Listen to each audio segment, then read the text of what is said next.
دانوں پر تسبیح پڑھنا جائز ہے، کیونکہ تسبیح کاؤنٹ کرنے کا حدیث میں حکم ہے۔ آپ صلی اللہ علیہ وسلم نے فرمایا جس نے 33 دفعہ سبحان اللہ کا، 33 دفعہ الحمدللہ، 34 دفعہ اللہ اکبر، یہ تسبیحات فاطمہ۔ اسی طرح آپ صلی اللہ علیہ وسلم نے فرمایا جس نے 100 دفعہ لا الہ الا اللہ وحدہ لا شریک لہ لہ الملک ولہ الحمد وہو علی کل شیء قدیر، یہ کلمہ ہے، آپ نے فرمایا جس نے 100 دفعہ پڑھا، 100 دفعہ رات شام کو پڑھا، تو اس سے زیادہ نیکی کوئی کر نہیں سکتا۔ تو اس طرح کے جو فضائل ہیں 100 دفعہ، تو ظاہر ہے اس کو تو کاؤنٹ کرنا پڑے گا نا۔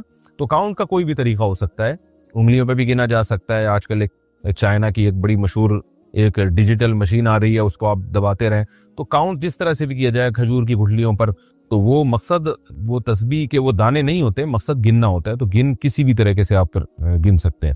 رات کو تسبیح فاطمی کب پڑھیں؟ رات کو تسبیح فاطمہ وتر کے بعد پڑھنی چاہیے یا جب بستر پر بیٹھیں تب پڑھنی چاہیے؟ جاوید احمد کشمیر سے۔ دیکھیے جب یہ بستر پہ لیٹ جائے نا اس وقت پڑھنے کا حکم ہے۔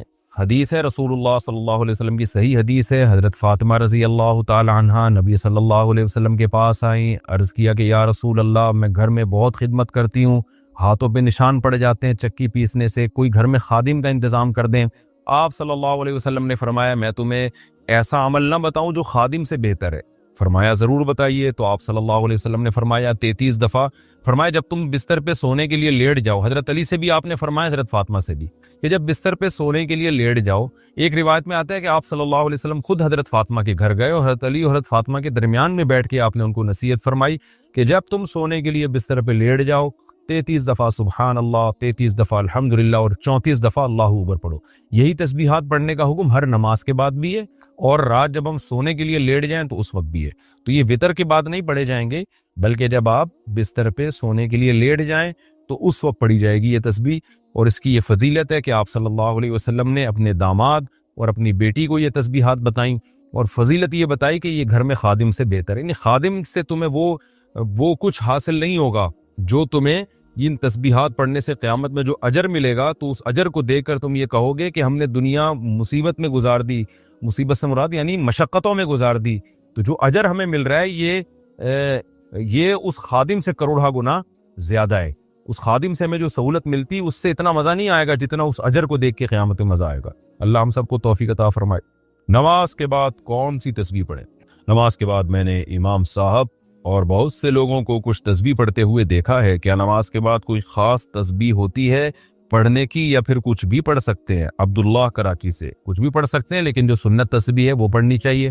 تو فرض نماز کے بعد تو آپ صرف اللہم انت السلام و منک السلام تبارک یا ذا الجلال والاکرام پڑھیں، اس کے بعد سنت موقدہ پڑھیں، اس کے بعد پھر آپ 33 دفعہ سبحان اللہ، 33 دفعہ الحمدللہ، 34 دفعہ اللہ اکبر یہ بھی پڑھ سکتے ہیں، یا 33 دفعہ سبحان اللہ، 33 دفعہ الحمدللہ، 33 دفعہ اللہ اکبر، اور ایک دفعہ پھر لا الہ الا اللہ وحدہ لا شریک لہ لہ الملک ولہ الحمد وہو علی کل شیء قدیر یہ بھی پڑھ سکتے ہیں۔ اللہم لا مانع لما اعطیت ولا معطی لما منعت ولا ينفع ذا الجد منک الجد یہ بھی، آیت الکرسی بھی۔ اس کے علاوہ بھی تسبیحات ہیں، بہت سی مساجد میں آج کل وہ لٹکی بھی ہوتی ہیں، سعودی عرب میں تو خاص وہاں مسجدوں میں اس کا اہتمام ہے کہ سنت تسبیحات میں نے تو ہر مسجد میں دیکھی ہیں، تو بڑا اچھا عمل ہے یہ۔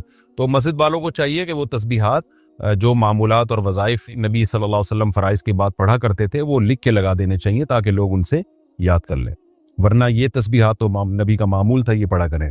کئی دفعہ حرکت سے نماز ٹوٹ جائے گی، نماز میں کتنی دفعہ بلا عذر حرکت کرنے سے نماز ٹوٹ جاتی ہے؟ جیسے بالوں کو ہاتھ لگانا، کپڑوں کو سیدھا کرنا یا خارش کرنا وغیرہ وغیرہ۔ عامر محمد یوسف پنجگور بلوچستان سے۔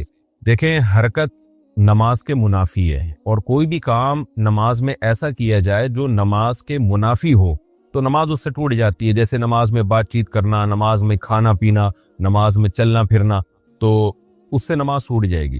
تو اس پر تو پوری امت کا اجماع ہے، لیکن یعنی اس کے لیے تو دلیل کی حاجت نہیں ہے، کیونکہ یہ اجماع امت سے ثابت ہے کہ نماز میں نماز کے اگینسٹ کوئی کام کرنے سے، نماز کے منافی کوئی کام کرنے سے نماز ٹوٹ جاتی ہے۔ لیکن اب کتنی حرکت کرنے سے ٹوٹتی ہے اس کے بارے میں قرآن و سنت خاموش ہیں۔ تو جہاں قرآن و سنت خاموش ہوتا ہے، ظاہر ہے اتنی ایک دفعہ کیوں کرنے سے تو نہیں ہوگا نا کہ نماز فوراً ٹوٹ جائے، یہ تو اس میں تو انسان معذور ہے، اتنے تو مجبوراً حرکت کرنی پڑتی ہے۔ تو اب اس میں کوئی قرآن و سنت میں کوئی واضح دلیل نہیں ہے کہ کتنی حرکت کرنے سے نماز ٹوٹے گی۔ تو جب واضح دلیل نہیں ہوتی تو حضرات فقہائے کرام پھر اجتہاد کرتے ہیں۔ تو اب بعض فقہا تو اس کے قائل ہیں کہ بغیر ضرورت کے اگر 3 دفعہ حرکت کر لی بغیر ضرورت کے 3 دفعہ جلدی جلدی حرکت کر لی تو پھر نماز ٹوٹ جائے گی. بعض فقہا اس کے قائل ہے اور بعض فقہا اس کے قائل ہیں کہ اتنی حرکت کی کہ اگر کوئی دیکھنے والا آئے اور اس وقت اس کو دیکھتا تو اس کی حرکت کو دیکھ کے یہ لگتا کہ گویا یہ نماز پڑھ ہی نہیں رہا ہے, یہ ویسے ہی کھڑا ہوا ہے. تو اتنی زیادہ جب حرکت ہوگی تو نماز ٹوٹ جائے گی. تو اس میں جو نماز پڑھ رہا ہے اس کی رائے کا اعتبار ہوگا کہ اگر کوئی مجھے آ کے اس وقت دیکھتا میں اتنی حرکت کر رہا ہوں تو وہ یہ سمجھتا کہ یہ نماز پڑھ رہا ہے یا نہیں پڑھ رہا. اگر وہ یہ سمجھتا کہ شاید یہ نماز ہی نہیں پڑھ رہا جو اتنا ہل رہا ہے تو پھر نماز چھوٹ جائے گی. تو یہ دونوں قول ملتے ہیں. گنجائش اس دوسرے قول میں ہے کہ اتنی حرکت ہو کہ دیکھنے والا سمجھے کہ گویا یہ نماز ہی نہیں پڑھ رہا, تو پھر اس میں کوئی مقدار متعین نہیں ہے, بس بہت زیادہ حرکت ہوگی کہ دیکھنے والا یہ سمجھے تو ہم یہ کہیں گے نماز اس کی ٹوٹ گئی ہے. اور پہلا جو قول ہے جس میں ہے کہ 3 دفعہ جلدی جلدی حرکت کی, وہ قول سخت بہت ہے, اس میں مشکل بہت ہے, لیکن احتیاط اسی میں ہے. تو بہتر یہی ہے کہ حرکت ہی نہ کرے تاکہ اس مسئلے میں پڑھنے کی ضرورت ہی پیش نہ آئے نا. ہمارے حضرت فرمایا کرتے تھے نمازی کو چاہیے پہلے جتنی جہاں کھجانا ہے نا تسلی سے کھجا لے, ہلے, اتنا ہل کے تھک جائے پھر کھڑا ہو. بہت سے لوگوں کو دیکھا ہے نماز سے پہلے سکون سے بیٹھے ہوتے ہیں, جیسے ہی نیت باندھیں گے ایک دم ہلنا شروع ہو جاتے ہیں, پتہ نہیں ان کو کیا ہو جاتا ہے, ایک دم حرکت کرنا شروع ہو جائے گی. تو تمیز سے نماز پڑھنی چاہیے انسان کو. تو ایسا کام نہیں کرنا چاہیے جو نماز کے منافی. ہاں کوئی بہت ضرورت ہے تو پھر جلدی سے حرکت کر کے وہ ختم کر دے اس کو جو خارش ہو رہی ہے, تاکہ نماز میں اس کا دھیان نہ بٹے.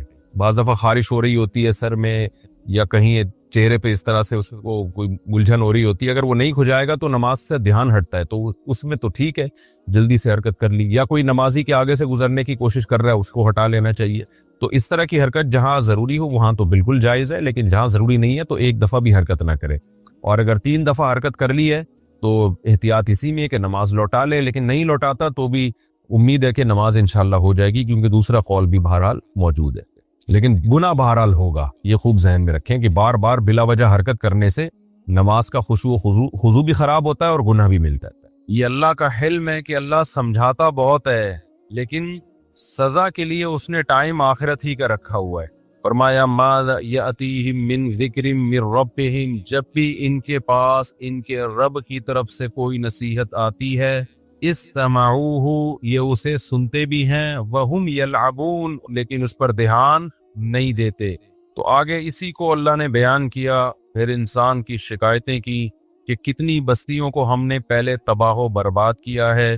فلما احسوا بأسنا اذا هم منها يركضون, جب ان پر عذاب آنے لگا تو پھر چیخ و پکار شروع کی انہوں نے. ابھی کسی نے بتایا کہ یہ جو ترکی میں زلزلہ آیا نا, جس علاقے میں آیا وہاں ملحد بھی بہت رہتے تھے جو خدا کو نہیں مانتے تھے. ترکی میں تو ایک لبرل سیکولر حکومتیں رہی ہیں, وہاں کے بہت سے مسلمان بھی مرتد ہو چکے تھے.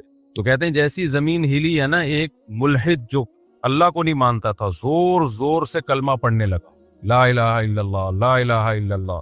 تو بعض دفعہ انسان پر جب عذاب آتا ہے نا تو اس کو اللہ یاد آ جاتا ہے. لیکن نبی صلی اللہ علیہ وسلم نے فرمایا تم اس حالت میں اللہ کو یاد رکھو جب تم خوشی کی حالت میں ہو, جس میں اللہ انسان کو یاد نہیں آتا.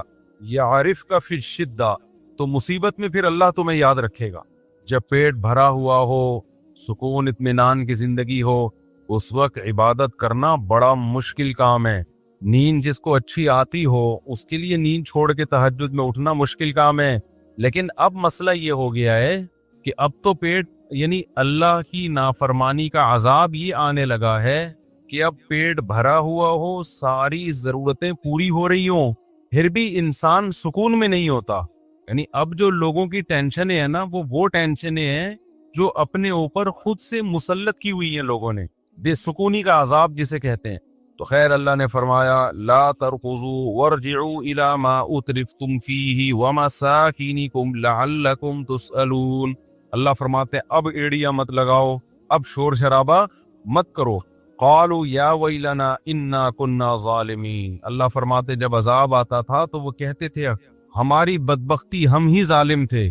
فما زالت تلک دعواہم, اللہ فرماتے ہیں اسی طرح چیخو پکار میں لگے رہتے تھے کہ اللہ معاف کر دے, ہم نے پیغمبروں کی بات کو ٹھکرا کر اپنی جان پہ ظلم کیا. لیکن اللہ فرماتے ہیں حتی جعلناہم حصیدا خامدین, ہم نے ان بستیوں کے نشانات مٹا دیے, ہمیں ترس نہیں آیا ان کے اوپر. کیسی اللہ کی عادت ہے دیکھو, آپ سے بڑا جرم ہو جائے، جب تک عذاب دیکھا نہیں ہے نا، ذرا سا گڑ گڑا لو گے، 2 رکعت پڑھ کے ہاتھ اٹھا کے معافی مانگ لو گے، اللہ کیا کرے گا؟ معاف۔ کیوں؟ اللہ کہتے ہیں اس نے عذاب دیکھا نہیں ہے، غیب پر ایمان لایا ہے، اور اللہ فرشتوں سے کہتا ہے کہ دیکھو اس بندے کا مجھ پر ایمان ہے، اسے پتا ہے کہ کوئی ذات ہے جو گناہ پہ اس کو سزا بھی دے سکتی ہے اور اس کے گناہ کو معاف بھی کر سکتی ہے۔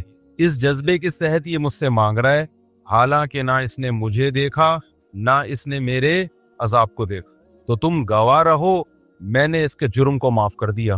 کہتے ہیں نا بنی اسرائیل نے جب توبہ کی ہے نا بچڑے کی عبادت سے، تو اللہ نے کہا ایسے توبہ نہیں قبول کروں گا۔